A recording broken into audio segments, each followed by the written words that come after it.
Hello guys, welcome back to my channel বাংলায় business. তো আজকের ভিডিওটা তোমাদের ডিমান্ড অনুযায়ী web designing and web development নিয়ে। So web designing web development এই ডিফারেন্সটা আমি আগেও ক্লিয়ার করে দিয়েছি। ওয়েব ডিজাইনিং ফ্রন্ট এন্ড ডেভেলপমেন্টটাকেই বলা হয় ওয়েব ডিজাইনিং, যেখানে আমরা ওয়েবসাইটটাকে ডিজাইন করি। অ্যান্ড ওয়েব ডেভেলপমেন্ট সেটা বেসিক্যালি ব্যাক এন্ডের প্রচুর কাজ থাকে, যেখানে কোডিং পার্টটা দরকার পড়ে, অ্যান্ড কোডিং পার্টের নলেজ থাকা কিন্তু মাস্ট। যখন একটা ওয়েবসাইট ডেভেলপ করা হয় তখন তার অনেকগুলো স্টেজেস হয়, স্টেজেস অফ ডেভেলপমেন্ট হয়। তো যখন একটা ওয়েবসাইট ডেভেলপ করা হয় এই বিভিন্ন স্টেজেস অফ ডেভেলপমেন্টে বিভিন্ন স্পেশালাইজেশনের লোক কিন্তু আমাদের দরকার পড়ে। অ্যান্ড ওয়েবসাইট ডেভেলপমেন্ট এটা এত ভাস্ট একটা কাজ, মানে তুমি ভেবে দেখো, যে কোনো ছোট কোম্পানি হোক, যে কোনো স্টার্ট আপ হোক, তার একটা বেসিক নিড হচ্ছে একটা ওয়েবসাইট।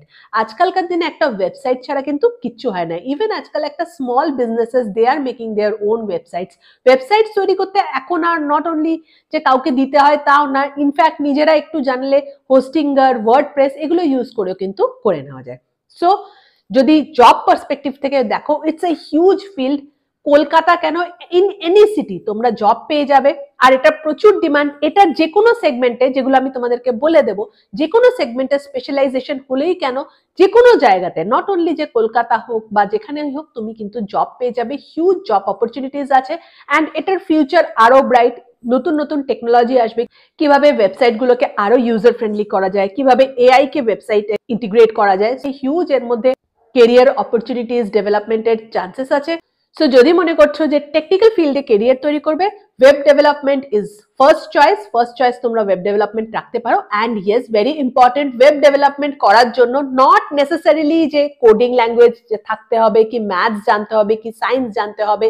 জানলে অবভিয়াসলি ভালো, সেগুলোর কিছু ক্যাটাগরিজ আছে, আর না জানলেও it's okay.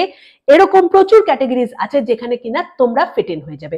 So let me explain একটা ওয়েবসাইট কিভাবে ডেভেলপ করা হয়, তাহলেই তোমরা বুঝতে পারবে যে কোন কোন জায়গায় তোমার ইন্টারেস্ট অনুযায়ী, তোমার কোয়ালিফিকেশন অনুযায়ী তুমি ফিট করতে পারো। So like any other job, first step of website designing is also planning. Planning এ কি করা হয়, একটা সাইট ম্যাপ ডেভেলপ করা হয় and a wireframe is created.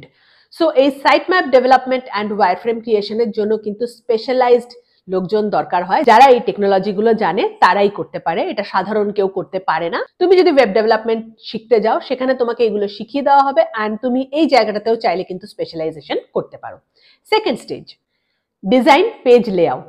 Page layout গুলোকে ডিজাইন করা হয়। ফার্স্ট অফ অল একটা হোম পেজ ডেভেলপ করা হয়, যেটা আমরা দেখতে পাই ফার্স্ট যে কোনো ওয়েবসাইটের যে পেজটা মেন পেজে বলতে পারো, সেটাকে বলা হয় হোম পেজ। অ্যান্ড সাবসিকুয়েন্টলি যে পেজগুলো আসে সেগুলোকে আমরা বলি ল্যান্ডিং পেজ। তো ফার্স্ট হোম পেজটাকে ডেভেলপ করা হয়, then all the landing pages accordingly. So designing পার্টে চলে আসে কিন্তু graphic design, UI UX design. Again basic graphic design use করে, ইউআই ইউএক্স ডিজাইন ইউজ করে কিন্তু এটাকে ডেভেলপ করা হয়। সো গ্রাফিক ডিজাইনার্সদেরই এটা কাজ। যদি গ্রাফিক ডিজাইনিং শেখো, in that case also front end development এটাকে বলা হয়। সো ফ্রন্ট এন্ড ডেভেলপমেন্টে তুমি কাজ করা শিখে গেলে ইউআই ইউএক্স ডিজাইন প্রত্যেকটা গ্রাফিক ডিজাইন কোর্সের মধ্যে ইন্টিগ্রেটেড থাকে। ইন দ্যাট কেস অলসো তুমি ওয়েব ডেভেলপমেন্ট শিখে গেলে, and you can also become a web developer. Step 3 is content writing assembly. Basically ওয়েবসাইটে কি কন্টেন্ট থাকবে, সেটা কি ফরম্যাটে থাকবে, সেখানে কি ফন্টস ইউজ হবে, এইগুলোই এই স্টেপটাতে করা হয়। আর এখানে দুটো জব রোলস থাকছে মেনলি, বুঝতেই পারছো। ওয়ান, কন্টেন্ট রাইটারদের জব রোল থাকছে, কন্টেন্ট রাইটারদের মেনলি এটাই কাজ। অ্যান্ড সেকেন্ড জব রোল থাকছে হচ্ছে अगेन গ্রাফিক ডিজাইনারদের। Step 4 is coding. So coding is a basic part of any website design. তো সেখানে যে কোডিং ল্যাঙ্গুয়েজেস গুলো মেনলি ইউজ করা হয় ফর ওয়েবসাইট ডিজাইনিং, ফ্রন্ট এন্ডে ইউজ হয় HTML, browser functions, CSS, server আর ব্যাক এন্ডে ইউজ হয় PHP, Ruby, Python, Java, and ডেটাবেসটা manage করার জন্য ইউজ হয় SQL। সো এই কটা ল্যাঙ্গুয়েজ, তুমি যদি ওয়েব ডেভেলপমেন্ট শিখতে চাও তাহলে এর মধ্যে থেকে যে কোনো একটা ল্যাঙ্গুয়েজ বেছে নিতে পারো, যেটা শিখতে পারো, and it will be very helpful for your web designing career. Step 5 যেটা হয়ে থাকে, that is testing, review and launch. So testing করা হয়, এগেইন টেস্টার্স থাকে, এরাও কিন্তু স্পেশালাইজড লোকজন টেস্টিং যারা করে। টেস্টিং এ বেসিক্যালি কিছু ল্যাঙ্গুয়েজেস থাকে, সেটা জানতে হয়।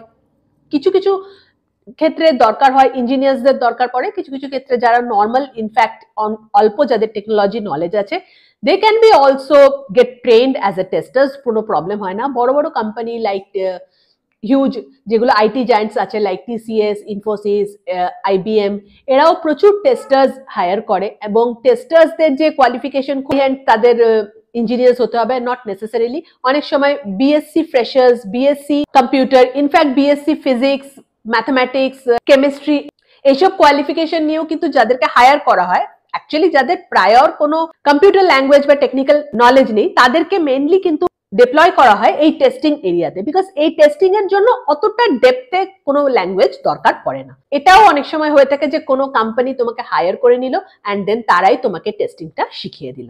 আরেকটা স্টেপ থাকে, সেটা হচ্ছে maintenance, updating and monitoring. Basically কিছুই না, ওয়েবসাইটটাকে মেনটেন করা হয়। যে কোনো ওয়েবসাইট বা যে কোনো অ্যাপ দেখবে তোমরা রেগুলার ওগুলো আপডেট হয়। আপডেট নেয় না আমাদের ফোনে যেরকম অ্যাপ আপডেট নেয় সেরকম ওয়েবসাইটও আপডেট নেয় অবভিয়াসলি। সো বেসিক্যালি এটাকে আপডেট করা, মনিটর করা যে ঠিকঠাক কাজ করছে কিনা। So it's also a part of web developer. So এই টোটাল জিনিসটা মিলিয়ে কিন্তু প্রচুর প্রচুর জব রোলস ইনভলভড আছে। সেটা কলকাতাতেও আছে, কলকাতার বাইরেও আছে, অল ওভার ওয়ার্ল্ড আছে। ওয়েব ডেভেলপমেন্ট জানলে তুমি তোমার ঘরে বসে রিমোট জবসও করতে পারো। So huge opportunity. এই যে যারা বলে আমরা কলকাতায় জব পাই না, যারা বলে আমরা চাকরি পাই না, চাকরি পাবে না কেন? তোমার কাছে সেই রেলিভেন্ট স্কিল সেটটা নেই বলে তোমরা চাকরি পাও না, তোমাদের চাকরি পেতে অসুবিধা হয়। বাট সেই রেলিভেন্ট স্কিল সেটটা যদি থাকে, যেটা ডিমান্ড মার্কেটে আছে, চাকরি পেতে কোনো অসুবিধা হবে না। ইনফ্যাক্ট অফার্স তোমার কাছে আসবে। কেন আসবে না? তাদেরও তো লোক দরকার, তাদের তো বসে থাকলে চলবে না, বিজনেস তো ড্রাইভ করতে হবে, right? So always upskill yourself, সেরকম স্কিলস গুলো শেখবার চেষ্টা করবে যেগুলোর মার্কেটে ডিমান্ড আছে। ডেফিনেটলি তোমরা জব পেয়ে যাবে। ওয়েব ডেভেলপমেন্ট কোর্সেস গুলো যেভাবে থাকে সেটা একটুখানি বলে দিই, যাতে তোমাদের সুবিধা হবে যে তোমরা কোন কোর্স গুলো চুজ করবে। এক তো হতে পারে যে তুমি যখন ক্লাস 12 পাস আউট করলে তুমি যদি এটা ডিসাইড করে নিয়ে থাকো যে তুমি ওয়েব ডেভেলপার হবে, then you can go for bachelor of design. Bachelor of design এখন প্রচুর কলেজে এই সাবজেক্টটা পড়ানো হয়, যেখানে কিনা গ্রাফিক ডিজাইনিং মেনলি শেখানো হয়, আরো যেগুলো তোমার টেকনোলজি রিলেটেড ডিজাইনিং এর কাজ হয় সেখানে শেখানো হয়, সেগুলো সেখানে শেখানো হয়। So basically it's like a web designing course. সেখানে ফ্রন্ট এন্ডটা অবভিয়াসলি শিখিয়ে দেওয়া হবে। ব্যাক এন্ডে যদি কাজ করতে চাও, মানে যে কোডিং গুলো শিখতে চাও, অবভিয়াসলি তুমি ইঞ্জিনিয়ারিং করতে পারো, তুমি বিএসসি ইন কম্পিউটার সায়েন্সেস করতে পারো, আইটি তে বিএসসি করতে পারো। তো অবভিয়াসলি ব্যাক এন্ড গুলো যেখানে কম্পিউটার ল্যাঙ্গুয়েজেস গুলো আছে সেগুলো তুমি শিখে যাবে। ইনফ্যাক্ট তোমার যদি এরকমও হয় যে তুমি বিএসসি ফিজিক্স কি BSc chemistry, BSc mathematics, in that case also কোনো একটা ইনস্টিটিউট থেকে তুমি কোনো একটা ল্যাঙ্গুয়েজ নিয়ে শিখে নিতে পারো। That is also well good enough. So course গুলো যেভাবে ডিজাইন করা হয়, basically front end development, back end development and full stack development. Full stack ডেভেলপমেন্টে সবটা শিখিয়ে দেওয়া হয়। সো চেষ্টা করবে যদি কোনো কোর্সের জন্য এনরোল করতে চাইছো ফর ওয়েব ডিজাইনিং, তাহলে ফুল স্ট্যাক ডেভেলপমেন্ট কোর্সটাই করার। ফুল স্ট্যাক ডেভেলপমেন্টে তোমাকে সবকিছু শিখিয়ে দেওয়া হবে, front end, back end, everything. So যেটা তোমার মনে হবে যে তোমার ভালো লাগছে, you can go for it. Salary point of view থেকে যদি দেখো, সো ফর ফ্রেশার, আমি বলছি for fresher it starts from like 5 lakhs। 5 lakhs এর নিচে আমার তো মনে হয় না কোনো ফ্রেশারকে ওয়েব ডিজাইনিং, তার যদি স্পেশালাইজেশন থাকে, স্যালারি কেউ অফার করে। ফ্রেশারের কথা বলছি যে যার কোনো এক্সপিরিয়েন্স নেই।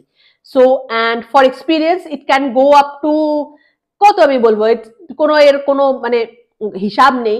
1 crore 2 crore প্যাকেজেস হতেই পারে, কেননা you can go up to any level you want. কোম্পানির সিইও পর্যন্ত হয়ে যেতে পারো, টেকনিক্যাল যারা অ্যাসোসিয়েট ডিরেক্টরস হয় সেটাও হয়ে যেতে পারো। Web development is very important thing. এটা যদি তোমার স্পেশালাইজেশন হয়, অবভিয়াসলি গ্রোথ তোমার কেউ আটকাতে পারবে না। In fact you can open your own digital marketing agency, যেখানে তুমি প্রত্যেকটা কোম্পানিকে নিজেই ওয়েবসাইট ডেভেলপ করে দিতে পারো। ঘরে বসে অত কিছু না করে ছোটখাটো ওয়েবসাইট ডেভেলপমেন্টের কাজ করতে পারো, অনেক কিছু করতে পারো, অনেক এখানে হিউজ অপরচুনিটিস আছে। So please go ahead with your web designing career. আরো যদি কোনো ডাউটস থাকে তাহলে ডেফিনেটলি সেই ডাউটস গুলো কমেন্ট সেকশনে জানাও, সেগুলোর আমি রিপ্লাই দিয়ে দেবো। So coming to the colleges, যে কোন কলেজ থেকে তোমরা ওয়েব ডিজাইনিং শিখতে পারো, যে কোনো কলেজ থেকে তুমি ব্যাচেলর অফ ডিজাইন করে নিতে পারো। ম্যাক্সিমাম কলেজে এখন এই কোর্সটা করানো হয়। নর্মাল যে কলেজেস গুলো আছে, যেরকম এখানে বিএসসি কেমিস্ট্রি, বিএসসি ফিজিক্স যেরকম পড়া হয়, ওখানে ওরকম BSc of design, bachelor of design, BDes বলা হয় এই কোর্সটাকে, সেটা করে নিতে পারো। সেখানে খানিকটা ওয়েব ডিজাইনিং কিন্তু করিয়ে দেওয়া হয়। এটা ছাড়া এগেইন যেই ইনস্টিটিউটস গুলো গ্রাফিক ডিজাইন শেখায়, তারা প্রত্যেকেই ওয়েব ডিজাইন শেখায়, লাইক এরিনা, ম্যাক, কার্মিক ইনস্টিটিউট, ইমেজিক ইনস্টিটিউট, অনেক ইনস্টিটিউটস আছে। একটুখানি গুগলে দেখে নেবে, ওয়েবসাইটস গুলো তাদের চেক আউট করবে। এত ইনস্টিটিউটস আছে যে তাদের নাম বলা সম্ভব না, বাট হ্যাঁ, check out full stack development এই কোর্সটা করার। সেখানে কিন্তু তুমি এভরিথিং সবকিছু শিখে যাবে। আই হোপ আমি এই ভিডিওটাতে ওয়েব ডেভেলপমেন্ট নিয়ে তোমাদের কিছু জিজ্ঞাসা, ওয়েব ডিজাইন নিয়ে কিছু কনফিউশনস ছিল সেটা ক্লিয়ার করতে পেরেছি। আরো যদি কিছু কনফিউশনস থাকে তাহলে সেটা ডেফিনেটলি আমাকে কমেন্ট সেকশনে জানাও, নেক্সট ভিডিওতে আমি সেটা ক্লিয়ার করে দেবো। Thank you for watching, bye by.